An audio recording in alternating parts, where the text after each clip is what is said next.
태필린 복음에는 구원, 헌신, 신앙계승, 축복이 있습니다. 뭐가 있다고 했죠? 구원, 헌신, 신앙계승, 축복이 있어요. 제가 이제 신학교에 들어가게 되면 이제 2학년 때부터 배우는 것이 이제 조직신학을 배우거든요. 조직신학. 그런데 이 15분의 기적 태필린 복음, 태필린이 바로 하나님의 조직신학입니다. 이 구원과 헌신과 신앙계승과 축복 속에 이 성경의 모든 비밀과 그리고 은혜와 그리고 구원, 헌신, 신앙계승, 축복에 이르기까지 이것이 순차적으로 아름답게 진행되는 모든 모습을 우리가 이 태필린에서 볼 수가 있습니다. 우리가 이제 그 구원편에 대해서 그리고 헌신편에 대해서는 이 앞부분에 있는 부분이기 때문에 많이 강조하기도 하고 또 실제로 중요합니다. 그래서 이제 구원에 대해서 말씀 많이 나누고 또 헌신에 대해서도 말씀 많이 나누고 또 이 태필린 복음에는 이제 신앙계승, 쉐마에 대한 부분도 매우 중요하죠. 그래서 이제 구원받고 헌신의 삶을 살아가고 신앙계승을 하는데 신앙계승을 우리가 수직적으로 신앙계승하는 것이 자녀들에게 신앙계승하는 것이고 수평적으로 신앙계승을 하는 것이 전도하는 것이고 선교하는 것이죠. 그런데 이렇게 우리가 이제 구원받고 헌신하고 신앙계승하는 것도 축복이지만 진짜 축복은 따로 있어요. 축복의 말씀이 오늘 우리에게 주어지게 됩니다. 그래서 이 축복의 말씀을 우리가 함께 나누면서 다가오는 2021년 얼마 남지 않았죠? 2021년을 어떻게 살 것인가? 저는 이렇게 살기를 원해요. 하나님의 축복으로 살아가자. 태필린 복음 구호 준비. 아멘. 시작. 내가 구원받아야 하고 내가 헌신해야 하고 내가 신앙계승해야 하고 내가 복을 받아야 한다. 아멘. 아멘. 다시 한번 하겠습니다. 태필린 복음 구호 준비. 아멘. 시작. 내가 구원받아야 하고 내가 헌신해야 하고 내가 신앙계승해야 하고 내가 복을 받아야 한다. 아멘. 아멘. 우리 태필린 복음 선포 기도문 함께 합니다. 하나님 아버지, 태필린 복음을 선포할 때 하나님이 주시는 완전한 진리를 성령님을 통해 밝히 알게 하여 주시기를 원합니다. 하나님의 말씀이 내 입에 있게 하라는 말씀에 의지하여 이 시간 태필린 복음을 선포합니다. 사탄의 방해를 막아주시고 말씀으로 승리하게 하옵소서. 말씀을 선포하는 가운데 하나님의 음성을 듣게 하시고 성령의 임재를 체험하게 하시고 기쁨이 충만하게 하옵소서. 중도에 포기하지 않도록 지켜주시고 선포 중 잡념에 사로잡히지 않도록 지켜주옵소서. 태필린 복음이 전국 방방곡곡에서 선포되게 하시고 더 나아가 이민교회와 선교사님들도 함께 선포하는 가운데 사탄의 역사가 제한되고 승리의 창가가 넘치게 하시고 부흥이 일어나게 하옵소서. 예수님의 이름으로 기도합니다. 아멘. 예, 오늘 많은 분들이 참여하셨습니다. 우리 태필린 복음 선포 기도문 했고요. 오늘 책은요 231쪽 그리고 핸드북은 99쪽입니다. 여러분 다 준비되셨죠?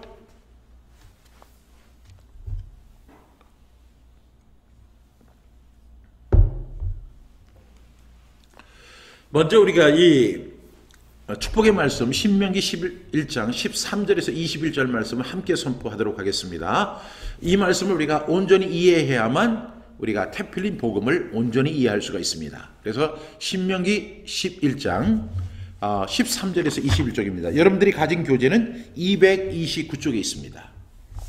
우리 함께 선포합니다. 시작. 내가 오늘 너희에게 명하는 내 명령을 너희가 만일 청종하고 너희의 하나님 여호와를 사랑하여 마음을 다하여 뜻을 다하여 섬기면 여호와께서 너희의 땅에 이른 비 늦은 비를 적당한 때에 내리시니 너희가 곡식과 포도주와 기름을 얻을 것이요 또 가축을 위하여 들에 풀이 나게 하시리니 네가 먹고 배부를 것이라. 너희는 스스로 삼가라. 두렵건대 마음이 미혹하여 돌이켜 다른 신들을 섬기며 그것에게 절함으로 너희에게 여호와께서 너희에게 진노하사 하늘을 닫아 비를 내리지 아니하여 땅이 소산을 내지 않게 하심으로 너희가 여호와께서 주신 아름다운 땅에서 속히 멸망할까 하노라. 이러므로 너희는 나의 이 말을 너희의 마음과 뜻에 두고 또 그것을 너희의 손목에 메어 기호를 삼고 너희 미간에 붙여 표를 삼으며 그 다음에 19절 또 그것을 너희의 자녀에게 가르치며 집에 앉았을 때든지 길을 갈 때든지 누워있을 때든지 일어날 때든지 이 말씀을 강론하고 또 내 집 문설주와 바깥문에 기록하라. 그리하면 여호와께서 너희 조상들에게 주리라고 맹세하신 땅에서 너희의 날과 너희 자녀의 날이 많아서 하늘이 땅을 덮는 날과 같으리라. 신명기 11장 13절부터 21절 말씀. 아멘, 아멘. 여러분, 이 말씀이 바로 축복의 말씀입니다. 이 말씀을 이제 베하이야 님 샤모왕 이렇게 이야기하죠. 축복의 말씀, 블레싱입니다.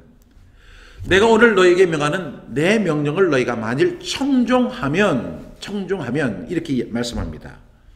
이 청종이라는 말이 이 히브리어로 샤마예요. 샤마.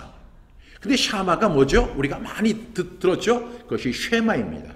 샤마하면 내가 오늘 너희에게 명하는 내 명령을 너희가 만일 샤마하면 너희 하나님 여호와를 사랑하며 하고 너희 하나님 여호와를 사랑하며 마음을 다하고 뜻을 다하여 섬기면, 여러분, 우리가 정말로 2021년에 나아갈 방향이 뭐냐면 하나님의 명령을 지켜 행하는 것입니다. 그리고 우리의 마음과 뜻과 힘을 다해서 우리 하나님을 사랑하는 거죠. 그럴 때 하나님께서 우리에게 어떤 은혜를 주시냐. 14절을 보니까 여호와께서 너희의 땅에 이른 비 늦은 비를 적당한 때에 내리시리니 이렇게 이야기합니다. 너희의 땅에, 여러분, 이 이른 비가 뭐냐면 가을비를 말하는 거죠. 10월과 11월 달에 내리는, 그래서 이 팔레스타인 지역에는 10월에서 11월 달에 그 이른 비를 하나님께서 미리 내리십니다. 그래서 땅이 촉촉하게 만들어 주세요. 그리고 늦은 비는 언제냐면 이제 3월에서 4월이죠. 그래서 그 하나님께서 그 비를 주시는데 그 이른 비, 늦은 비를 적당한 때에 내리시리니 그 결과로 곡식과 포도주와 기름을 얻을 것이고, 이렇게 말씀합니다. 여러분, 이 곡식과 포도주와 기름은 팔레스타인의 3대 소산물입니다. 이 팔레스타인 지역에서는 이 세 가지가 가장 풍성해야 돼요. 뭐가요? 곡식, 그리고 포도주, 그 다음에 기름. 곡식과 포도주와 기름을 얻을 것이다. 여러분, 우리가 정말로 곡식과 포도주와 기름을 얻는 그 방법이 뭐냐면, 여기 13절로 말씀으로 다시 올라가면 너희에게 명하는 내 명령을 너희가 만일 청종하면, 하나님의 말씀을 쉐마하고 너희 하나님 여호와를 어떻게 마음을 다하고 뜻을 다하고 힘을 다해서 사랑하는 것입니다. 그렇게 할 때 하나님께서 이른 비 늦은 비를 적당한 때에 주시는데 그 결과로 우리의 곡식과 포도주와 기름을 얻게 하신다는 것입니다. 15절에 보니까 또 가축을 위하여 들에 풀이 나게 하시리니 네가 먹고 배부를 것이라. 가축을 위해서 들에 풀이 나게 하시는 거죠. 그래서 우리가 먹고 배부를 수 있는 은혜를 하나님께서 실제적으로 우리에게 허락하신다는 겁니다. 16절은 이렇게 말씀합니다. 너희는 스스로 삼가라. 두렵건대 마음이 미혹하여 돌이켜 다른 신들을 섬기며 그것에게 절함으로. 여러분, 여기서 가장 중요한, 그리고 매우 위험한 것이 있어요. 왜냐하면 우리가 하나님을 섬기는 사람들인데, 하나님을 우리가 오늘도 우리 함께 나눌 말씀이지만 심지가 굳게 하나님을 섬겨야 돼요. 심지가 견고한 사람을 주께서 평강의 평강으로 인도하신다고 그랬거든요. 그런데 우리가 이렇게 하나님을 마음과 뜻과 힘을 다해서 사랑하다가 우리가 어떤 일이 생기냐면 마음이 미혹하는 거예요. 사탄의 역사가 뭐죠? 우리의 마음을 미혹하게 합니다. 아니, 하나님이 그걸 해주실 것 같아? 아니, 지금까지 하나님 믿었는데 하나님 널 축복해 주셨어? 그러면서 이 사람이 자꾸만 그 사탄이 미혹하는 거예요. 그러면서 다른 신들을 섬기며 그것에게 절함으로 17절 여호와께서 너희에게 진노하사 하늘을 닫아버립니다. 그래서 이른 비 늦은 비를 내리지 아니하시고 땅이 소산을 내지 않게 하십니다. 그래서 너희가 여호와께서 주신 어떤 땅에서, 아름다운 땅에서 속히 멸망할 것이다. 아주 대조법이 특별하죠. 그 나쁜 땅에서 멸망하는 것이 아니라 하나님이 주신 아름다운 땅에서 우리가 속히 멸망할까 하노라. 여러분, 하나님을 우리가 섬기는 과정 속에서 어떻게 섬겨야 돼요? 심지가 견고해야 돼요. 그리고 좌로나 우로나 치우치지 말아야 돼요. 어려움이 오고 고난이 오고 때로는 해이가 오고 그리고 때로는 실망이 와도 우리가 마음과 뜻과 힘을 다해 하나님을 사랑하고 하나님의 말씀에 청종하라는 거예요. 이것이 복을 받는 길이에요. 여러분, 우리가 하나님의 복을 받는 것은 우리의 마음을 굳게 해야 돼요. 그리고 흔들리지 말아야 돼요. 여러 가지 요인들이 있고 우리를 넘어뜨리는 요소들이 있고 우리를 미혹하게 하는 요소들이 있고 우리를 좌절시키는 요소들이 있고 우리를 뒤로 후퇴하게 하는 요소들이 우리 앞에 도사리고 있습니다. 세상의 문화가 그렇고 사탄의 역사가 바로 그러합니다. 그런데도 우리는 어떻게 해야 돼요? 심지가 견고해야 돼요. 흔들리지 말아야 돼요. 미혹당하지 말아야 돼요. 하나님께서는 우리에게 하나님을 사랑하고 그 하나님 말씀에 쉐마하면 하나님께서 이 모든 이른 비 늦은 비를 주시고 땅에 비를 주시고 그리고 풀이 나게 하시고 그리고 우리의 소산물 곡식과 포도주와 기름을 얻게 하시는 하나님의 놀라운 은총을 우리가 체험하며 살아가게 되는데 우리가 흔들리면 안 된다고 말씀합니다. 그래서 하나님께서 예방책으로 마련하신 것이 있죠. 18절 이러므로 너희는 나의 이 말을 너희의 마음과 뜻에 두고 또 그것을 너희의 손목에 매어 기호를 삼고 너희 미간에 붙여 표로 삼아라. 이것이 뭐죠? 바로 테필린입니다. 여러분, 테필린이 왜 중요하냐면 그것을 차는 것이 중요한 것이 아니에요. 그것이 뭐냐면 우리가 하나님의 말씀, 우리가 신명기 6장 4절부터 9절 말씀에 보면 우리가 마음을 다해서 그 하나님의 말씀을 마음에 새기고 그리고 그 말씀을 강론하고 그것을 집에 앉았을 때 길을 갈 때 누워있을 때 일어날 때 그 말씀을 강론하고 또 그것을 지켜 행하기 위해서 테필린을 행하라고 하셨잖아요. 근데 테필린을 행하는 구체적인 이유를 축복편에서 하나님은 말씀하세요. 이러므로 그렇지 않기 위해서 너희가 미혹당하지 않고 너희가 축복을 갖다가 저주로 바꾸는 그런 일이 있지 않게 하기 위해서 이러므로 너희는 나의 이 말을 너희의 마음에 두라. 그리고 뜻에 두라. 그리고 손목에 매어 기호를 삼아라. 테필린을 하라는 거예요. 그리고 미간에 붙여 표로 삼아라. 하나님께서 말씀하시는 거예요. 테필린의 목적에 대해서 우리가 이해할 수 있는 부분입니다. 여러분, 출애굽기 13장 1절부터 10절을 통해서 하나님이 주시는 말씀은 테필린의 첫 번째 목적을 어떻게 말씀하시죠? 이것을 내 손목에 매어 기호를 삼고 내 미간에 붙여 표를 삼은 후에 여호와의 율법, 하나님의 말씀이 어디에 있게 하라? 내 입에 있게 하라. 내 입에 있게 하라는 거예요. 그런데 이 축복편에 와서 하나님은 이 테필린의 그 용도에 대해서 다시 한번 말씀하시는 거예요. 너희는 나의 이 말을 너희의 마음과 뜻에 두어야 되는데 그것을 지켜 행하기 위해서 손목에 기호를 삼고 미간에 붙여 표를 삼아라. 그걸 볼 때마다 하나님 말씀 지켜야지. 자루나 우루나 치우치지 말아야지. 절대로 어떠한 고난이 와도 어떠한 절망이 와도 어떠한 상황이 와도 미혹되지 말아야지. 이렇게 하는 거예요. 그래서 테필린이 중요한 것입니다. 제가 왜 하루에 15분을 들여서 테필린을 선포하라고 여러분에게 말씀드릴까요? 그것을 우리가 선포하면서 그냥 건성건성하라는 게 아니에요. 우리가 이 말씀 앞에 마음과 뜻을 다해서 선포해야 됩니다. 그러면서 내가 마음이 미혹해서 하나님을 떠나고 다른 신들을 섬기고 그것에게 전하는 어리석은 행위를 하지 않도록 늘 하나님의 말씀을 어디에 두는 거죠? 입에 두고 그리고 손목에 매어 기호를 삼고 미간에 붙여 표를 삼으면서 마음과 뜻에 두는 것이 바로 테필린의 목적이라고 할 수 있겠습니다. 19절 말씀에 보니까 또 그것을 너희의 자녀에게 가르치며 집에 앉았을 때든지 길을 갈 때든지 누워있을 때든지 일어날 때든지 이 말씀을 강론하라는 겁니다. 우리가 하나님의 말씀을 선포하고 암송했다면 마음에 새겼다면 그 다음에 해야 할 것이 뭐냐면 집에 길을 갈 때 누워있을 때 일어날 때 그리고 이 말씀을 어떻게 해야 돼요? 강론해야 돼요. 질문하고 대답하고 여러분 질문이 굉장히 중요하죠. 이 질문하고 대답하고 토론하고 설명하는 거. 그 과정을 통해서 우리는 무엇을 알 수 있죠? 하나님이 주신 그 말씀의 참된 뜻을 발견하게 됩니다. 하나님은 20절에 또 내 지문설주와 바깥문에 기록하라는 겁니다. 이렇게 하나님 말씀 중심으로 살라는 겁니다. 더 열심히 아침에 일찍 일어나라. 그리고 더 늦게까지 일하라. 하나님 그렇게 말씀하는 게 아니라 우리의 마음과 뜻을 다해서 하나님 사랑하고 하나님 말씀에 청종하는 삶을 살아갈 때 21절 말씀에 보니까 그리하면 여호와께서 너희 조상들에게 주리라고 맹세하신 땅에서 너희의 날과 그리고 너희 자녀의 날이 많아서 하늘이 땅을 덮는 날과 같으리라. 너희의 날이 많고 너희의 자녀의 날이 많아서 수명을 하나님께서 연장시켜 주신다는 거예요.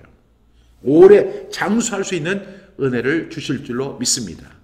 여러분, 그래서 우리가 이 태필린 복음을 선포할 때마다, 이 축복의 말씀 선포할 때마다 꼭 신명기 11장 13절부터 21절 말씀을 여러분들이 선포하시면서 이 말씀의 의미를 꼭 기억하는 저와 여러분들이시기를 간절히 바랍니다.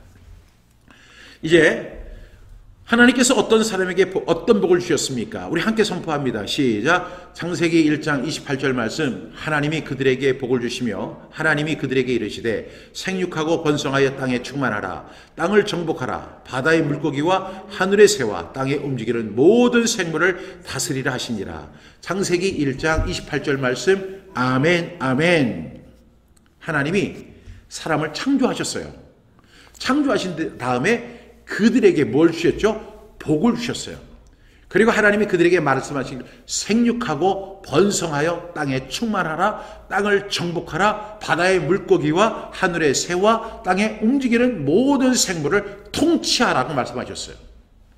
하나님이 인간을 창조하신 다음에, 사람을 창조하신 다음에 복을 주셨습니다. 그리고 통치권을 허락해 주셨습니다. 생육하고 번성할 뿐만 아니라 땅에 충만하고 땅을 정복하고 바다의 물고기와 하늘의 새와 땅에 움직이는 모든 생물을 다스릴 수 있는 통치권을 하나님이 우리에게 주신 거예요. 여러분 믿으십니까? 하나님이 우리에게 주신 첫 번째 복이 바로 이 타락 이전의 복입니다. 그런데 여기서 우리가 주의해서 봐야 할 것은 28절에 보니까 하나님이 그들에게, 그렇죠? 그들에게. 여러분들은 그냥 넘어갈 수 있지만 이것은 굉장히 중요한 의미를 갖고 있어요. 창세기 1장 28절에 보니까 하나님이 그들에게 복을 주셨다고 했죠. 그들은 단수형입니까? 복수형입니까? 복수형이죠. 그러니까 타락 이전의 사람들에게는 하나님은 무조건 모든 사람에게 다 복을 주신 거예요. 그러니까 하나님이 창조한 그 아담과 하와는 어떤 존재죠? 복의 존재였고, 그리고 그들에겐 생육하고 번성하며 땅에 충만하고 땅을 정복하고 바다의 물고기와 하늘의 새와 땅에 움직이는 모든 생물을 다스릴 수 있는 통치권이 자동적으로 주어진 겁니다. 타락 이전의 모습입니다. 그래서 여기는 복수형이 나와요. 그러나 여기는 여기까지입니다. 이 복수형은 여기까지예요. 타락 이후에는 복을 하나님은 누구에게 주시냐면 단수형으로 주십니다. 우리 그 다음 말씀 보겠습니다. 아브라함에게 어떤 복을 주셨습니까? 창세기 12장, 우리 함께 선포합니다. 창세기 12장 2절부터 3절 말씀. 내가 너로 큰 민족을 이루고 내게 복을 주어 내 이름을 창대하게 하리니 너는 복이 될지라. 너를 축복하는 자에게는 내가 복을 내리고 너를 저주하는 자에게는 내가 저주하리니 땅의 모든 족속이 너로 말미암아 복을 얻을 것이라 하시니라. 창세기 12장 2절부터 3절 말씀. 아멘, 아멘. 여러분, 우리가 창세기 1장 28절에서는 하나님이 그들에게 복을 주셨어요. 복수형으로 주셨어요. 아담과 하와 모두에게 복을 주셨어요. 그런데 타락 이후에는 하나님이 아브라함을 통해서 복을 회복해 주시는데 그 복은 어떤 복이냐면 단수형의 복이에요. 단수형의 복입니다. 그래서 2절에 보니까 내가 너희들로가 아니에요. 너로 큰 민족을 이루고, 여기서 너는 아브라함을 의미하죠.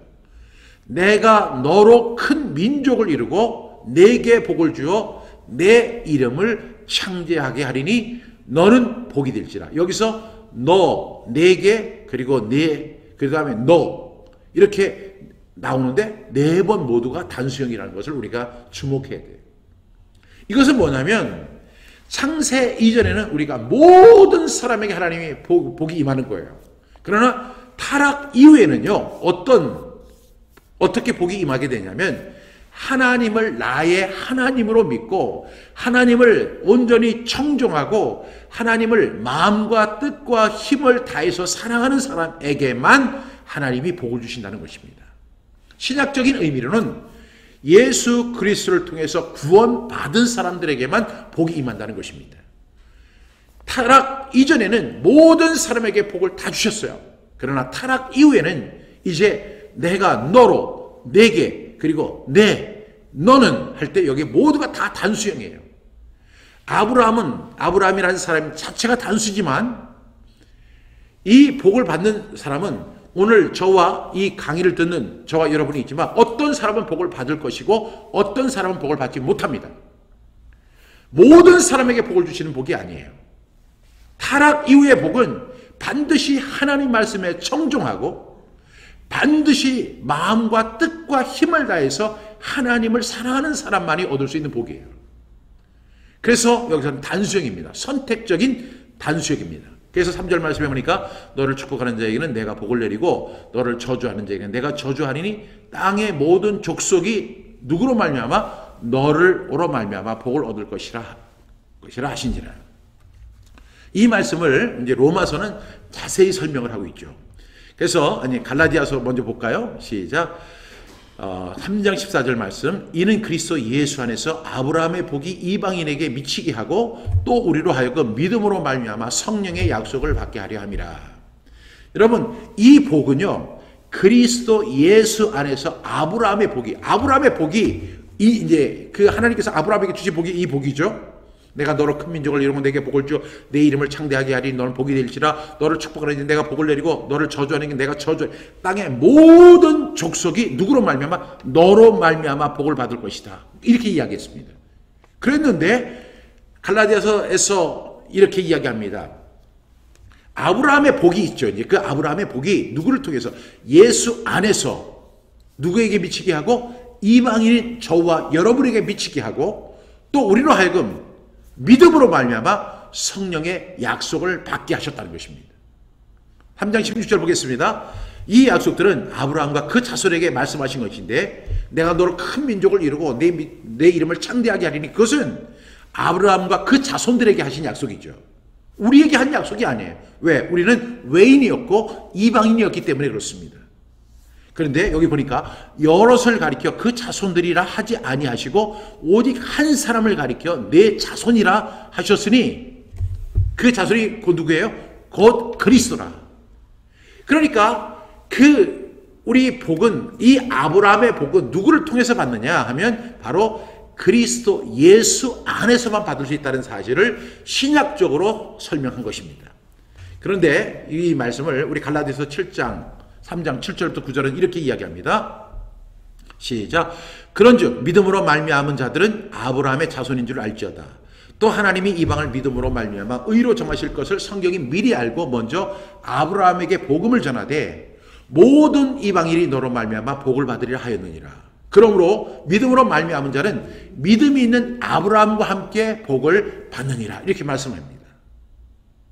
여러분, 이제 우리는 원래 이방인이에요. 사실 복의 대상이 아니었습니다. 우리가 복을 받는 방법은 뭐예요? 예수 그리스도를 믿음으로 말미암아 아브라함의 복이 우리에게 임하게 됐어요. 그래서 7절은 이렇게 얘기합니다. 믿음으로 말미암은 자들은 아브라함의 자손이 된다는 거죠. 하나님께서 그 아브라함과 그의 자손을 축복해 주신다고 했죠. 그런데 우리는 외인이었고 이방인입니다. 그 약속 밖에 있는 사람들이었습니다. 그런데 우리가 그 약속 안으로 들어올 수 있었던 것은 바로 예수 그리스도 때문에 들어올 수 있었습니다. 그래서 근데 그 들어오는 방법이 뭐냐면 예수 그리스도를 믿음으로 말미암아 우리가 예수님을 믿음으로 말미암아 뭐가 됐어요? 아브라함의 자손이 된 거예요. 믿으시면 아멘 하시기 바랍니다. 우리는 아브라함의 자손입니다. 그런데 8절에 보니까 또 하나님이 이방을 믿음으로 말미암아 의로 정하실 것을 성령이 미리 알고 먼저 아브라함에게 복음을 전하되 이렇게 말씀합니다. 여러분, 우리가 복음하면 항상 신약의 복음만 생각해요. 그런데 이 갈라디아서 저자는 이렇게 얘기해요. 성령이 미리 알고 먼저 아브라함에게 복음을 전했다는 거죠. 그럼 복음이 뭘까? 다시 한번 생각해 봐야 돼요. 우리가 이 복음은 예수 그리스도를 통해서 구원받는 것으로만 우리가 국한시키는 경우가 많아요. 복음. 그렇죠. 우리가 많은 사람들이 이 복음이 뭐냐면 좋은 굿뉴스. 그러니까 이것을 통해서 예수님을 믿고 구원받고 예수님을 믿고 거듭나고 예수님을 믿고 천국 시민권을 얻게 되고 예수 믿고 새 사람이 되고 이런 거기에만 포커스를 두는 경우가 많아요. 그런데 여기 보니까 아브라함에게 복음을 전했어요. 근데 이 복음이 어떤 복음이냐면, 복음이라는 것이 우리는 구원에만 국한된 건 줄 알았는데 그것이 아니라 모든 이방인이 너로 말미암아 복을 받으려 하시니라. 그러니까 이 복음이란 말을 광의적으로 해석하면 어떻게 되냐면, 복음이란 복에 대한 이야기예요. 복에 대한 모든 이야기예요. 그리고 그 복 속에는 무엇이 있어요? 구원의 복이 있어요. 그리고 헌신의 복이 있고 신앙계석의 복이 있고 축복의 복이 있는 줄로 믿습니다. 그래서 9절 말씀은 이렇게 선포하죠. 그러므로 믿음으로 말미암은 자는 믿음 있는 아브라함과 함께 복을 받느니라. 여러분, 아브라함이 복 받는 거 아시죠? 그런데 그 아브라함이 받은 복을 우리도 받게 하신다는 거예요. 우리는 자꾸만 그것은 구약적이고 그 구약의 말씀이죠, 이렇게 이야기할 수 있지만, 우리가 예수 그리스도를 믿음으로 말미암은 자, 그래서 그 믿음으로 말미암아 구원받고 예수님을 나의 구주와 주님으로 영접한 저와 여러분은 어떻게 되죠? 믿음 있는 아브라함과 함께 복을 받게 된다. 그래서 저는 이렇게 생각합니다. 우리가 2021년을 시작하는데 제가 반드시 복을 받자 이렇게 이야기할 때, 우리가 이렇게 이야기를 하면 사람들이 이것은 복은 하나의 옵션처럼 생각하는 경우가 있어요. 옵션, 받을 수도 있고 못 받을 수도 있다. 그런데 진정으로 예수 그리스도 안에 있는 사람은 마땅히 복을 받아야 한다는 사실을 여러분 꼭 기억할 수 있기를 바랍니다. 우리 한 군데만 더 보겠습니다. 갈라디아서 3장 29절 말씀 시작. 너희가 그리스도의 것이면 곧 아브라함의 자손이요 약속대로 유업을 이을 자니라. 여러분, 이러한 은혜가 저와 여러분에게 있을 줄로 믿습니다. 다음 말씀 보겠습니다. 하나님은 어떻게 축복하라고 하셨습니까? 우리 함께 선포합니다. 시작. 민수기 6장 24절부터 27절 말씀. 여호와는 내게 복을 주시고 너를 지키시기를 원하며 여호와는 그의 얼굴을 내게 비추사 은혜 베푸시기를 원하며 여호와는 그 얼굴을 내게로 향하여 드사 평강 주시기를 원하노라 할지니라 하라. 그들은 이같이 내 이름으로 이스라엘 자손에게 축복할지니 내가 그들에게 복을 주리라. 아멘. 네, 282쪽입니다. 232쪽이네요. 여호와는 내게 복을 주시고 은혜 베푸시기를 원하며 평강 주시기를 원한다. 여러분, 하나님은요, 우리가 어떤 복을 누리냐면 우리가 복 받기를 원하시고 하나님께서 우리에게 은혜 베푸시기를 원하시고 하나님께서 우리에게 평강 주시기를 원하시는 거예요. 여러분, 우리가 이 세상이 아무리 힘들어도 우리가 하나님이 주신 복을 가지고 살아가고 하나님이 주신 은혜대로 은혜 안에 살고 있고 또 하나님이 우리에게 주신 대로 그 평강을 누리며 살아간다면 얼마나 행복하겠어요. 우리가 100년도 살지 못하는 인생이지만 이 짧은 인생을 살아가는 동안에 우리가 하나님께서 우리에게 주시는 그 복을 누리며 살고 은혜 안에 살아가며 그리고 평강 안에서 살아가는 그 모습이 하나님의 뜻입니다. 하나님은 그걸 원하신다는 거예요. 여호와는 내게 복을 주시고 너를 지키시기를 원하신다고 말씀합니다.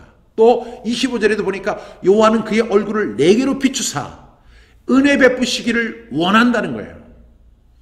여러분, 요나서 2장 4절에 보니까 요나가 이렇게 고백하죠. 내가 주의 목전에서 쫓겨났을지라도 여러분, 하나님의 얼굴을 거두시는 것만큼 큰 저주가 없어요. 그래서 요나는 이렇게 고백합니다. 내가 설령 하나님이 나의 목전에서 내가 거부당할 수 있어도 내가 다시 주의 성전을 바라게 보겠습니다라고 결단하잖아요. 여호와는 근데 우리에게 그의 얼굴을 우리에게 비춰주시기를 원해요. 그리고 은혜 베푸시기를 원하시는 하나님이신 줄로 믿습니다. 하나님의 마음이 그거예요. 하나님이 우리가 복을 누리고 그리고 은혜 안에 머물기를 원하며 그 다음에 평강을 가지고 살아가는 것이 하나님의 마음이에요. 여러분, 우리가 이제 결혼해서 이제 자녀들을 낳아서 양육하는 과정 속에서 자녀들하고도 이렇게 참 내 마음대로 안 되는 것이 자녀다, 이런 생각이 많이 들어요. 많은 분들이 목사님 자녀들을 거저 키우셨습니다 이렇게 얘기하는데 그거는 그 단면만 보신 거예요. 이면은 또 그렇지도 않습니다. 어려움이 많았죠. 자녀를 키우는데 어떻게 좋은 일만 있을 수가 있겠어요. 그러나 좋은 일이 있든 나쁜 일이 있든 간에 항상 마음은 그거예요. 이 아이가 정말로 복을 받기를 원하고, 그리고 은혜 안에 머물기를 바라고, 그리고 평강의 삶을 살아가는 것이 부모가 자식에게 바라는 기대이잖아요. 근데 하나님은 우리에게 복을 주실 뿐만 아니라, 그리고 은혜 안에 머물게 하시고, 그리고 평강 주시기를 원하시는 그 하나님이라는 사실을 우리가 꼭 기억할 수 있기를 간절히 바랍니다. 그래서 27절 말씀에 보니까 그들은 이같이 내 이름으로 이스라엘 자손에게 축복할지니 내가 그들에게 복을 주리라. 여러분 앞으로 이렇게 축복하세요. 여호와는 내게 복을 주시고 너를 지키시기를 원하며, 여호와는 그의 얼굴을 내게 비추사 은혜 베푸시기를 원하며, 여호와는 그 얼굴을 내게로 향하여 드사 평강 주시기를 원하노라. 할지니라. 하라. 이렇게 축복하는 거예요. 우리가 이걸 간단하게 줄여서 하는 것이 새해 복 많이 받으세요 이렇게 이야기하는데, 그렇게 하는 것도 좋지만 저는 제가 이제 예배를 마치고 축도할 때 꼭 이것을 넣어요.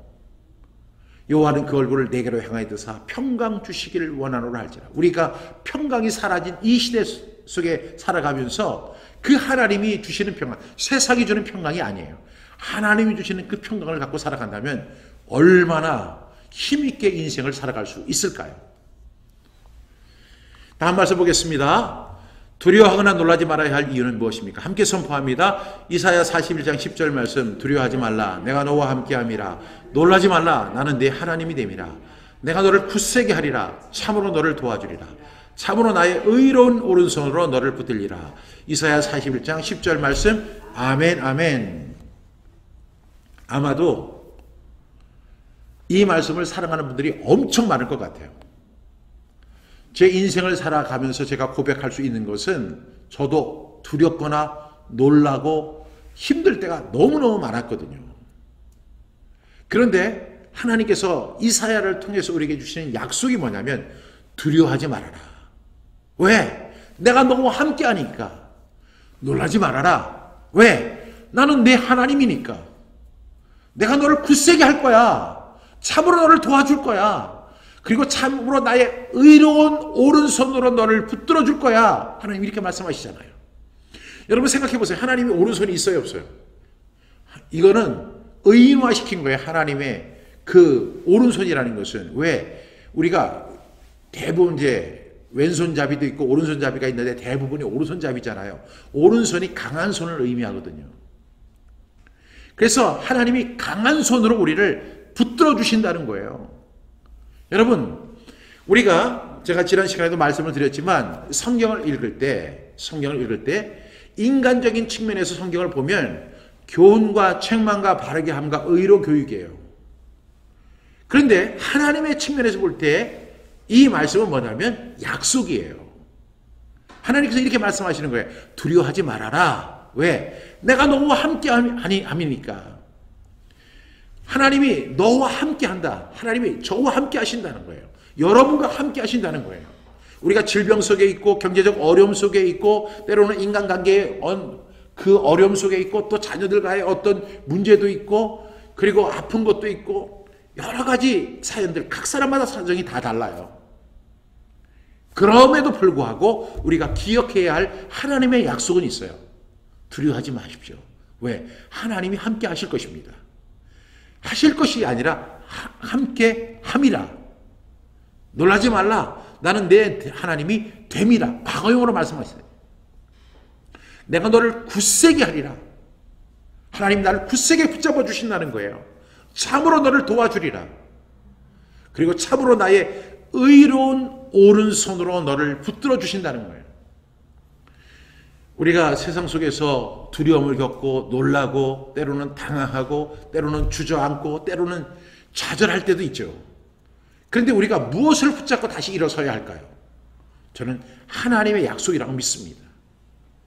여러분, 그래서 그리스도인들은 강한 것입니다. 왜냐하면 내가 강한 것이 아니라 바로 내 옆에 계신 분, 나와 함께 하신 그분이 강하고, 내가 하나님께서 나를 굳세게 해주시고 하나님의 강한 의로운 오른손으로 나를 붙들어 주시기 때문에 우리는 이 힘든 세상 속에서도 승리할 수 있을 줄로 믿습니다. 하나님의 약속은 무엇일까요? 함께 선포합니다. 시작. 이사야 43장 1절부터 2절 말씀. 야곱아 너를 창조하신 여호와께서 지금 말씀하시느니라. 이스라엘아 너를 지으신 이가 말씀하시느니라. 너는 두려워하지 말라. 내가 너를 구속하였고 내가 너를 지명하여 불렀나니 너는 내 것이라. 네가 물 가운데 지날 때 내가 너와 함께 할 것이라. 강을 건널 때 물이 너를 침몰하게 하지 못할 것이며 네가 불 가운데 지날 때에도 타지도 아니할 것이요 불꽃이 너를 사르지도 못하리니. 이사야 43장 1절부터 2절 말씀. 아멘 아멘. 하나님이 우리를 얼마나 사랑하는지 이 표현이 너무 좋아요. 야곱아 너를 창조하신 여호와께서 지금 말씀하시느니라. 이 야곱이 누구예요? 야곱이 바로 이스라엘을 의미하죠. 왜냐하면 야곱의 이름을 개명한 것이 이스라엘입니다. 이스라엘은 무엇을 의미합니까? 우리가 영적 이스라엘, 저와 여러분이에요. 예수 그리스도를 믿음으로 말미암아 우리가 영적 이스라엘, 아브라함의 후손이 됐어요. 그 사람들에게 하나님 이렇게 말씀하십니다. 너를 창조하신 여호와께서 지금 말씀하신다. 지금 잘 들어. 이스라엘아 너를 지으시리가 말씀하시네. 너는 두려워하지 마라. 내가 너를 구속하였고 내가 너를 지명하여 불렀나니 너는 내 것이다. 하나님이 이렇게 말씀하시는 거예요. 너는 내 것이다. 사탄이 계속 와서 우리를 갖다 넘어뜨리려고 하고 좌절시키기도 하고 우리 마음속에 있는 그 평안, 기쁨, 소망 모든 것을 다 도둑질합니다. 그래서 요한복음 10장 10절에 보니까 도둑이 오는 것은 도둑질하고 죽이고 멸망시키는 것입니다. 무엇을 도둑질합니까? 우리 마음속에 있는 소망을 도둑질합니다. 우리 마음속에 있는 믿음을 도둑질합니다. 우리 마음속에 있는 사랑을 도둑질합니다. 우리 마음속에 있는 기쁨을 도둑질합니다. 우리 마음속에 있는 평강을 도둑질합니다. 이 도둑은 와가지고 그것을 우리의 마음속에 있는 것을 도둑질합니다. 왜 그럴까요? 그 다음에 죽이기 위해서, 더 나아가서 멸망시키기 위해서. 나 하나로 끝나는 게 아니라 나로 그 모든 사람들을 다 멸망시키는 것이 바로 사탄의 전략입니다. 이런 가운데 하나님은 너는 두려워하지 말라. 내가 너를 구속하였다. 그리고 내가 너를 지명하여 불렀나니 너는 내 것이라. 네가 물 가운데 그리고 강을 건널 때 그리고 불 가운데 있을 때에도 너를 침몰시키거나 사르지 못하도록 하나님이 지켜 보호해 주신다는 것입니다.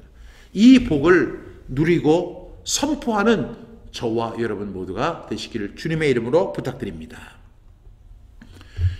그러면 우리가 신약에 와서 이제 예수님 말씀하신 팔복은 어떤 복입니까? 우리 함께 선포합니다. 마태복음 5장 3절부터 10절 말씀. 심령이 가난한 자는 복이 있나니 천국이 그들의 것이며 애통하는 자는 복이 있나니 그들이 의로를 받을 것이며 온유한 자는 복이 있나니 그들이 땅을 기업으로 받을 것이며 의에 줄이고 목마른 자는 복이 있나니 그들이 배부를 것이며 긍휼히 여기는 자는 복이 있나니 그들이 긍휼히 여김을 받을 것이며 마음이 청결한 자는 복이 있나니 그들이 하나님을 볼 것이며 화평하게 하는 자는 복이 있나니 그들이 하나님의 아들이라 일컬음을 받을 것이며 의를 위하여 박해를 받는 자는 복이 있나니 천국이 그들의 것임이라. 마태복음 5장 3절부터 10절 말씀. 아멘 아멘.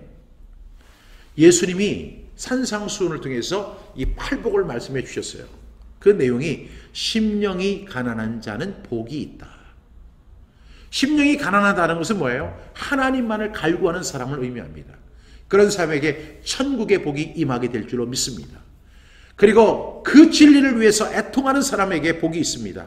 하나님의 참된 위로가 임할 줄로 믿습니다. 그리고 온유한 자는 복이 있습니다. 여러분, 온유하다는 것은 약한 것을 의미하지 않죠. 근데 그들이 땅을 기업으로 받을 것입니다. 세상은 이렇게 이야기합니다. 강한 자들이 땅을 차지할 것이다. 그러나 성경은, 예수님은 이렇게 말씀하십니다. 온유한 자는 복이 있나니 그들이 땅을 기업으로 받을 것이다. 의에 줄이고 목마른 자는 복이 있나니 그들이 배부를 것이다. 긍휼히 여기는 자는 복이 있나니 그들이 긍휼히 여김을 받을 것이다. 마음이 청결한 자는 복이 있나니 그들이 하나님을 볼 것이다. 화평하게 하는 자는 복이 있나니 그들이 하나님의 아들이라 일컬음을 받을 것이다. 의를 위하여 박해를 받는 자는 복이 있나니 그들이 천국이 그들의 것입니다. 하나님만 구하는 자. 예, 우리 박은희 사모님 정말로 너무 간단하게 설명해 주셨습니다. 이런 사람에게 하나님의 복이 임할 줄로 믿습니다. 근데 이 팔복은 그 원리상 이제 having이나 doing이 아니라 being이라는 존재죠. 그러니까 복의 근원 대신 하나님이 인간에 대한 관심은 무엇을 하느냐에 있지 않고 어떻게 사느냐에 관심이 있다는 말이죠. 그러니까 우리가 지금 팔복의 내용을 보면 그것을 갖다가 내가 갖는다, 그리고 그것을 가지고 어떻게 행한다는 것이 아니라 내가 그렇게 사는 것이 더 중요하다는 것이죠. 그래서 우리가 하나님을 향해 이루어진 업적이나 실적이나 공로가 아니라 하나님 앞에서 어떻게 사느냐가 더 중요하다는 사실을 우리가 이 팔복을 통해서 알 수 있어요.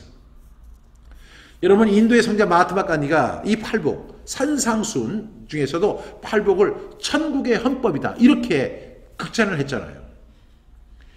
여러분, 이 간디는요, 이 마태복음 5장, 6장, 7장까지를 완벽하게 암송했대요. 그리고 예수님을 자기의 모토로 삼고 평생을 살아갔어요. 예수님을 구주와 주님으로 영접하지는 않았어요. 그렇지만 그는 이 팔복을 자기의 삶의 철학으로 삼았을 때 인류는 그를 향해서 성자다, 인도의 성자다 이렇게 부르게 됩니다. 여러분, 우리가 이 팔복의 의미를 여러분들이 잘 누리는, 하나님 앞에서 어떻게 사느냐, 그것이 얼마나 중요한 것인가를 알 수 있습니다. 19번입니다. 우리를 향한 하나님의 생각은 무엇입니까? 우리 예레미야 29장 11절 함께 선포합니다. 여호와의 말씀이니라. 너희를 향한 나의 생각을 아나니 평안이요 재앙이 아니니라. 너희에게 미래와 희망을 주는 것이니라. 29장 11절 말씀. 아멘 아멘. 하나님의 말씀입니다. 너희를 향한 나의 생각을 내가 안대요. 여러분, 제가 제 자녀들에게 나쁜 것을 주고 싶은 마음이 하나도 없어요. 제 자녀들이 잘 되기를 바라고 행복하기를 바라고, 그리고 사람들에게 인정받기를 원하고 하나님의 무한한 사랑을 받고 살아가는 그런 사람이 되기를 원하는 동시에 제가 자녀들에게 좋은 것을 주고 싶어요. 그리고 우리 자녀들이 평안을 누리며 살아가는 모습을 볼 때 그렇게 행복할 수 없어요. 저희 큰아들이 결혼을 해서 이렇게 멜번이라고 하는 도시에 사는데, 멜번은 세계에서 가장 아름다운 도시 중에 한 도시라고 해요. 그런데 그 멜번이라는 도시에서 이렇게 사는데 그 아내와 함께 아내한테 엄청 잘해요. 완전히 그 아내를 이렇게 막 그렇게 세상에서 제일 이쁜 사람처럼, 제가 볼 때는 그렇게 꼭 이쁜 건 아닌데, 그런데 그냥 그렇게 이뻐하고 그렇게 행복하게 사는 모습을 볼 때 제 마음이 너무너무 좋더라고요. 여러분들도 그렇죠. 아마 여러분들 모두의 소망이 다 그럴 것 같아요. 근데 하나님은요, 마찬가지예요. 너희를 향한 나의 생각을 내가 안다. 너희를 향한 나의 생각을 내가 안다. 시작. 너희를 향한 나의 생각을 내가 안다. 그것이 뭐예요? 평안, 재앙이 아니다. 그리고 너희에게 미래와 희망을 주는 것이다. 여러분, 우리가 미래와 희망이라고 하면 이 시대와 걸맞지 않는 이야기 같아요. 예전에 제가 어렸을 때만 해도 미래를 꿈꾸고 살았고 희망을 가지고 살았어요. 그런데 이제 저도 척박한 인생을 이렇게 살다 보니까 미래에 대한 어떤 기대, 희망 이런 것이 많이 사라졌음을 느껴요. 그런데 하나님 안에는요, 무엇이 있어요? 미래와 희망이 있어요. 여러분, 그 미래와 희망을 회복하는 2021년 되기를 주님의 이름으로 부탁합니다. 우리가 세 가지 꼭 회복할 수 있어야 돼요.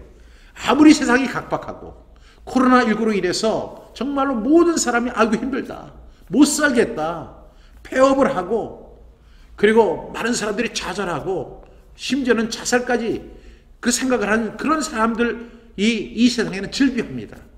우리도 세상에 살고 있기 때문에 예외가 아닙니다. 그런데 하나님은 우리에게 약속해 주신 것이 평안입니다. 그리고 미래입니다. 그리고 희망입니다. 여러분, 이 평안을 꼭 누리시길 바라고요. 이 미래와 희망을 우리 하나님으로부터 받아서 우리가 미래와 희망을 갖고 살아가는 저와 여러분 모두가 되기를 주님의 이름으로 부탁드립니다. 그럼 하나님께서 심지가 견고한 사람을 어떻게 하십니까? 시작. 이사야 26장 3절 말씀. 주께서 심지가 견고한 자를 평강하고 평강하도록 지키시리니 이는 그가 주를 신뢰함이니이다. 이사야 26장 3절 말씀. 아멘 아멘. 주님께서는 어떤 사람을 사랑하시냐면 심지가 견고한 자. 여러분, 저는 심지가 견고한 저와 여러분이 모두가 되기를 주님의 이름으로 부탁합니다. 그런 사람에게 하나님의 약속은 평강하고 평강하도록 지켜주신다는 거예요. 왜? 우리가 하나님을 갖다가 아주 견고하게 하나님을 신뢰하는데 우리 하나님께서, 좋으신 하나님께서 우리를 평강하고 평강하도록 지켜주시는 것이 하나님의 마음입니다. 왜냐하면 심지가 견고하다는 것은 주를 신뢰하는 사람이기 때문에 그렇다는 것입니다. 여러분, 여기서 심지가 견고한 자라는 히브리어로 이제 에츠레사무크라는 말인데, 이건 확고부동한 마음의 상태를 의미해요. 흔들리지 않는 사람, 확고부동한 그 믿음을 갖고 살아가는 사람을 바로 에츠레사무크라고 하는 그 단어로 씁니다. 심지가 견고하다. 세상에 어떠한 시련의 비바람이 불고, 그 다음에 병마가 덮칠지라도, 그 다음에 오해와 상처를 받는다 할지라도 모든 상황에 개의치 않는 완전하게 변함이 없고 고정된 상태의 마음을 의미하는 거죠. 여러분, 우리가 어떤 사람이 저 사람은 정말로 마음이 강한 사람이야, 저 사람은 우리가 바늘로 찔러도 피 한 방울 안 나, 이렇게 생각했던 사람들, 그런데 병상에 눕잖아요. 마음이 약해져요. 경제적 어려움을 겪잖아요. 그 사람이 위축돼요. 그리고요, 누구에게 직장을 갖다 잘 다닐 때는 그렇게 당당하던 남편이 그 회사에서 명예퇴직하고 나서는 집에서 쪼그러진 인생을 살아가는 사람들 엄청 많아요. 쪼그러진 그 남자들. 제가 그 남자이기 때문에 너무 잘 알아요. 그래서 이 삼식이라는 이야기도 나오잖아요. 영식님, 일식씨, 이식이, 그래서 삼식새끼라고 이렇게 이야기할 정도예요. 집에서 새끼 먹는 사람을 그러니까 남자들이 쪼그라드는 거예요. 누구한테? 가장 사랑을 받아야 할 자기 아내에게, 가족들에게. 여러분, 이렇게 환경에 따라서 사람들은 위축이 되고요. 그리고 병마 앞에서 사람이 그렇게 당당하고 그렇게 마음이 강한 사람인 줄 알았는데, 그 병상 앞에서 이렇게 누워있으면 내가 과연 걸어서 저 병실 문을 나갈 수 있을까? 이런 생각을 할 수밖에 없는 거예요. 너무나 위축되고 마음이 약해집니다. 그런데 여기서 심지가 견고하다는 것은 정말로 어떠한 상황이 왔다 할지라도 확고부동한 마음의 상태를 유지하는 사람이에요. 근데 하나님은 그런 사람을 원하신다는 거예요. 성경에 보면 그런 사람이 있어요. 어떤 사람이었죠? 바로 수르브리게 여인이 그랬어요. 귀신 들린 딸의 문제를 가지고 주님 앞에 왔어요. 근데 예수님이 그 여자에게, 자식에게 줄 떡을 개에게 주는 것이 합당치 아니하다. 여러분, 만약에 그런 이야기를 들었다면 대부분의 사람들은 그래요. 어떻게 나를 갖다 개라고 얘기합니까? 아무리 내가 이방인이라고 해도 그렇게 말할 수 있습니까? 사랑의 하나님이, 예수님이 어떻게 그렇게 사랑하라고 하신 분이 그렇게 말씀할 수 있나요? 저 실망했어요 하고 그냥 그렇게 갈 수 있어요. 그렇잖아요. 근데 이 여자가요, 예수님이 자식에게 줄 떡을 개에게 던지는 경우는 없다, 이렇게 얘기하니까 올소이다 하고 맞장구를 치는 거예요. 아마 예수님 깜짝 놀랐을 거예요. 그렇지만 개들도 상에서 떨어지는 부스러기를 먹지 않습니까? 주님, 저는요 그 온전한 땅을 원하는 게 아니에요. 그것은 유대인들이 받을 수 있는 그 온전한 혜택 바라는 게 아니에요. 저는요 그 부스러기 은혜, 정말로 땅에 떨어져서 개들처럼 개들이 먹는 그 부스러기, 그 은혜만으로도 저는 족해요. 예수님이 그랬어요. 네 믿음이 크다. 네 딸이 나았다. 그 시로 그의 딸이 나음을 받게 되는 것을 보게 됩니다. 여러분, 그것이 성경에 기록이 되어 있잖아요. 그 장면이 굉장히 임프레션했어요. 그래서 여러분, 우리가 심지가 견고한 그런 모습의 삶을 살아가는 저와 여러분 되시기를 주님의 이름으로 간절히 부탁합니다. 다니엘 1장 8절 말씀, 제가 정말로 사랑하는 말씀인데 우리 함께 선포해 볼까요? 시작. 다니엘은 뜻을 정하여 왕의 음식과 그가 마시는 포도주로 자기를 더럽히지 아니하리라 하고 자기를 더럽히지 아니하도록 환관장에게 구하니. 여기서 중요한 말은 뭐냐면 다니엘은 뭐 했다고 했죠? 뜻을 정했다는 거죠. 뜻을 정했다. 심지가 견고한 사람이 바로 신약에서는 수로보니게 여인이었다면 이 구약에서는 다니엘이 바로 그런 사람이었어요. 흔들리지 않았어요. 나중에도 그는 그 왕 앞에, 그 신상 앞에 절하지 않습니다. 왜? 뜻을 정한 인생이기 때문에 그래요. 여러분, 이것이 바로 심지가 견고한 사람이에요. 저는 2021년에 저와 여러분들이 심지가 견고한 사람이 되기를 주님의 이름으로 간절히 부탁합니다. 여러분, 우리가 뭐 태필린 복음 한두 번 선포해보고 성경 암송 몇 번 정도 이렇게 해보고 나서 왜 내 삶에 기적이 일어나지 않나요? 왜 역사가 일어나지 않나요? 하나님 말씀을 선포하면 기적이 일어난다면서요. 뭐 하나님 말씀을 암송하고 마음에 새기면 역사가 일어난다면서요. 몇 번이나 하셨어요. 아니 그거 달랑 암기 몇 번 해놓고 나서 내가 마치 그 말씀을 마음에 새긴 것처럼 오해하지 마세요. 착각하지 마세요. 하나님의 말씀을 입에 두라고 하나님께서 말씀하세요. 하나님의 말씀을 입에 두라. 복 있는 사람은 어떤 사람이에요? 복 있는 사람은 악인의 길을 따르지 않고 죄인의 길에 서지 않고 오만한 자들의 사리에 서지 아니하고 2절에 오직 여호와의 율법을 즐거워하고 그 율법을 밤낮으로 그냥 소리를 내는 사람이에요.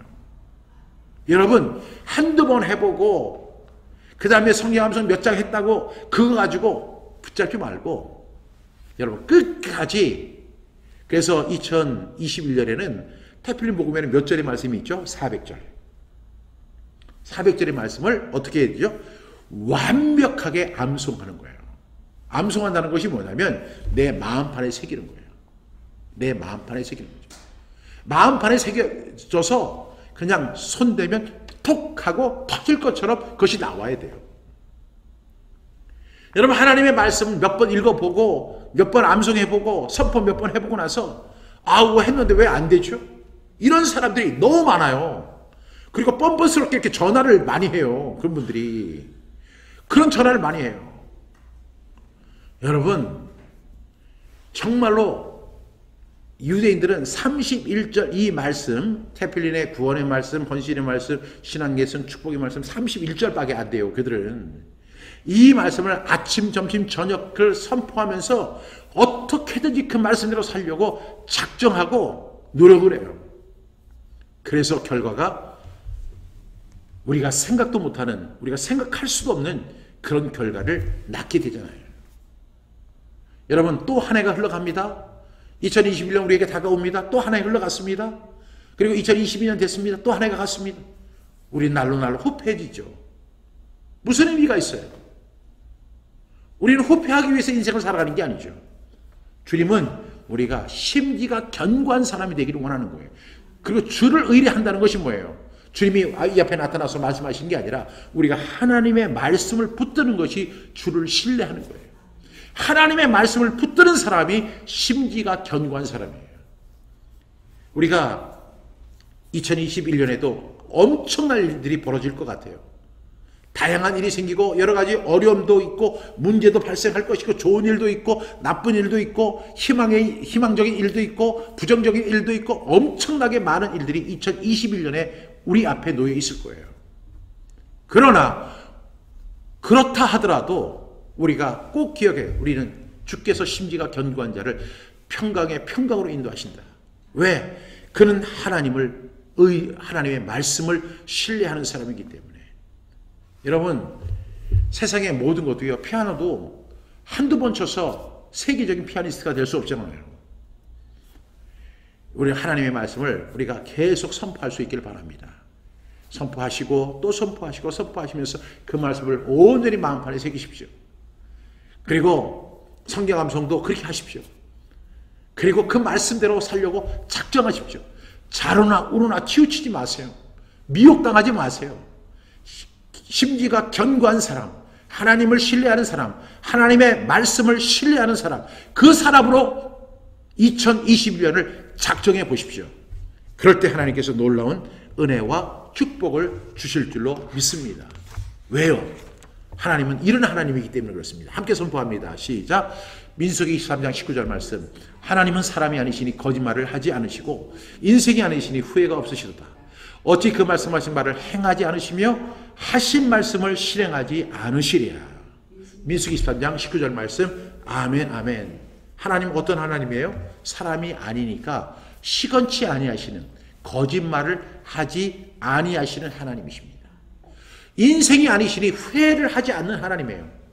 하나님은 알파와 오메가가 되시는 하나님. 그렇기 때문에 하나님은 일의 시초도 알지만 마지막도 아시는 분이에요. 그렇기 때문에 하나님에게는 후회가 없어요. 따라서 하나님이, 그러신 하나님이 그 말씀하신 말을 행하지 않으시며 하신 말씀을 실행하지 않으시랴. 우리는 이런 생각이 들어요. 과연 하나님의 말씀이 내 인생 속에서 이루어질까? 하나님이 과연 이 말씀하신 대로 행하실까? 이런 의구심을 가져요. 누가 주는 생각이죠? 성령이 주는 생각일까요? 아니에요. 사탄이 주는 생각이에요. 사탄이 자꾸만 의심하게 만들어요. 아담과 하와를 만나가지고 그 하와에게 얘기를 하는 거예요. 야, 모든 나무 다 따먹지 말라고 하시더냐? 아니, 동산 중앙에 있는 거. 왜? 그들이 이미 이 하와는 미혹돼가지고 죽을까 하노라 그래요. 하나님이 언제 죽을까 하노라 그랬어요. 먹는 날에는 반드시 죽으리라고 그랬죠. 정령 죽으리라고 그랬죠. 근데 죽을까 하노라. 그랬더니 사탄이 바로 끼어들어서 이야기합니다. 절대로 죽지 아니하리라. 결코 죽지 아니하리라. 아니, 똑같은 말이 주어졌는데 하나님은 정령 죽으리라 하는데 사람은 죽을까 하노라 하고 사탄은 뭐라고 그래요? 결코 죽지 아니하리라. 누구 말이 맞아요? 하나님의 말씀이 맞습니다. 여러분, 하나님은 사람이 아니 거짓말을 하지 않으시고 인생이 아니시니 후회가 없으시다. 우리가 2020년에 정말 코로나19라고 하는 난적을 만났잖아요. 한 번도 겪어보지 못했어요. 우리가 메르스도 겪고 사스도 겪어봤지만 그 정도 될 줄 알았는데 이거는 뭐 상상을 초월합니다. 이 코로나가. 지금 한국은 그래도 방역 모범 국가예요. 그런데 미국 같은 경우에는 하루에도 2,000명 이상이 코로나로 죽습니다. 우리가 언제 이 정도의 그 전염병을 상상이나 해봤겠습니까? 그런 일들. 그런데 이것을 통해서 우리가 얻을 수 있는 교훈이 뭐냐면 세상에 믿을 것 하나도 없다는 사실을 발견하게 돼요. 세상에 첨단 의학을 우리가 믿을 수 있나요? 그것도 못 믿겠어요. 첨단 과학? 여러분, 제가 지금 이 유튜브 실시간을 통해서 여러분을 만나게 된 건 너무너무 감사하고 하나님 앞에 감사하고 너무나 반가워요. 예전에는 꿈도 꾸지 못했던 일이었잖아요. 근데 지금 우리가 이렇게 하고 있어요. 그런데 만약에 이 방에 갑자기 정전이 딱 일어나잖아요. 모든 게 다 끝나요. 정전이 일어나면 뭐 컴퓨터가 10대든 100대든 뭐 아무리 그 온라인이 잘 되든 안 되든 이것 아무런 의미가 없어요. 순식간에 뿅 하고 끝나요. 마치 코로나19가 그렇게 우리에게 다가온 것 같아요. 모든 사람을 절망시켰고 그리고 스톱을 시켰어요. 제가 2020년을 갖다 종합한다면 이거예요. 세상에는 스탑이 있다. 그러나 하나님의 말씀은 스탑이 없다. 저는 이 말씀이 바로 2020년의 교훈입니다. 세상은 스탑이 있어요. 멈추게 해요. 우리를 멈춰서게 만듭니다. 주저앉게 만듭니다. 좌절하게 만듭니다. 그러나 하나님은 이사야 40장 8절을 통해서 이렇게 말씀하시죠. 풀은 마른다. 꽃은 시든다. 그러나 하나님의 말씀은 영원히 서리라 하라. 이렇게 말씀하십니다. 하나님은 어찌 그 말씀하신 말을 행하지 않으시며 하신 말씀을 실행하지 않으시랴 하신다는 것입니다. 여러분, 코로나19 같은 이런 난적 앞에서도 우리가 붙들어야 할 것은 하나님의 말씀입니다. 왜? 하나님은 반드시 행하시고 하나님은 반드시 실행하시는 그분이시기 때문입니다. 아무리 어렵고 힘들어도 우리 하나님 말씀 붙들고 2021년을 시작하는 저와 여러분 모두가 되기를 주님의 이름으로 부탁합니다. 이렇게 해서 오늘의 말씀을 우리가 이제 정리하도록 하겠습니다. 우리 처음부터 한번 함께 선포해 보고요. 말씀 마치도록 하겠습니다.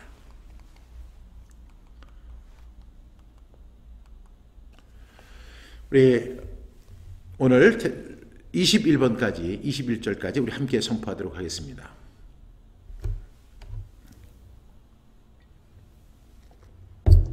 교재를 펴시고 교재 231쪽입니다. 준비되셨습니까? 하나님께서 사람에게 어떤 복을 주셨습니까? 창세기 1장 28절 말씀, 하나님이 그들에게 복을 주시며 하나님이 그들에게 이르시되 생육하고 번성하여 땅에 충만하라, 땅을 정복하라, 바다의 물고기와 하늘의 새와 땅에 움직이는 모든 생물을 다스리라 하시니라. 창세기 1장 28절 말씀, 아멘 아멘. 아브라함에게 어떤 복을 주셨습니까? 창세기 2절부터 3절 말씀, 내가 너로 큰 민족을 이루고 내게 복을 주어 내 이름을 창대하게 하리니 너는 복이 될지라. 너를 축복하는 자에게는 내가 복을 내리고 너를 저주하는 자에게는 내가 저주하리니 땅의 모든 족속이 너로 말미암아 복을 얻을 것이라 하신지라. 창세기 12장 2절부터 3절 말씀, 아멘 아멘. 하나님은 어떻게 축복하라고 하셨습니까? 민수기 6장 24절부터 27절 말씀, 여호와는 내게 복을 주시고 너를 지키시기를 원하며 여호와는 그의 얼굴을 내게 비추사 은혜 베푸시기를 원하며 여호와는 그 얼굴을 내게로 향하여 드사 평강 주시기를 원하노라 할지니라 하라. 그들은 이같이 내 이름으로 이스라엘 자손에게 축복할지니 내가 그들에게 복을 주리라. 민수기 6장 24절부터 27절 말씀, 아멘 아멘. 두려워하거나 놀라지 말아야 할 이유는 무엇입니까? 이사야 41장 10절 말씀, 두려워하지 말라, 내가 너와 함께함이라. 놀라지 말라, 나는 내 하나님이 됨이라. 내가 너를 굳세게 하리라. 참으로 너를 도와주리라. 참으로 나의 의로운 오른손으로 너를 붙들리라. 이사야 41장 10절 말씀, 아멘 아멘. 우리를 지으신 하나님의 약속은 무엇입니까? 이사야 43장 1절부터 2절 말씀, 야곱아 너를 창조하신 여호와께서 지금 말씀하시느니라. 이스라엘아 너를 지으신 이가 말씀하시느니라. 너는 두려워하지 말라. 내가 너를 구속하였고 내가 너를 지명하여 불렀나니 너는 내 것이라. 네가 물 가운데 지날 때 내가 너와 함께 할 것이라. 강을 건널 때 물이 너를 침몰하지 못할 것이며 네가 불 가운데 지날 때에도 타지도 아니할 것이요 불꽃이 너를 사르지도 못하리니. 이사야 43장 1절부터 2절 말씀, 아멘 아멘. 예수님께서 말씀하신 팔복은 어떤 복입니까? 마태복음 5장 3절부터 10절 말씀, 심령이 가난한 자는 복이 있나니 천국이 그들의 것이며 애통하는 자는 복이 있나니 그들이 의로를 받을 것이며 온유한 자는 복이 있나니 그들이 땅을 기업으로 받을 것이며 의에 줄이고 목마른 자는 복이 있나니 그들이 배부를 것이며 국률이 여기는 자는 복이 있나니 그들이 국률이 여김을 받을 것이며 마음이 청결한 자는 복이 있나니 그들이 하나님을 볼 것이며 화평하게 하는 자는 복이 있나니 그들이 하나님의 아들이라 일컬음을 받을 것이며 의를 위하여 박해를 받는 자는 복이 있나니 천국에 그들이 것입니다. 마태복음 5장 3절부터 10절 말씀, 아멘 아멘.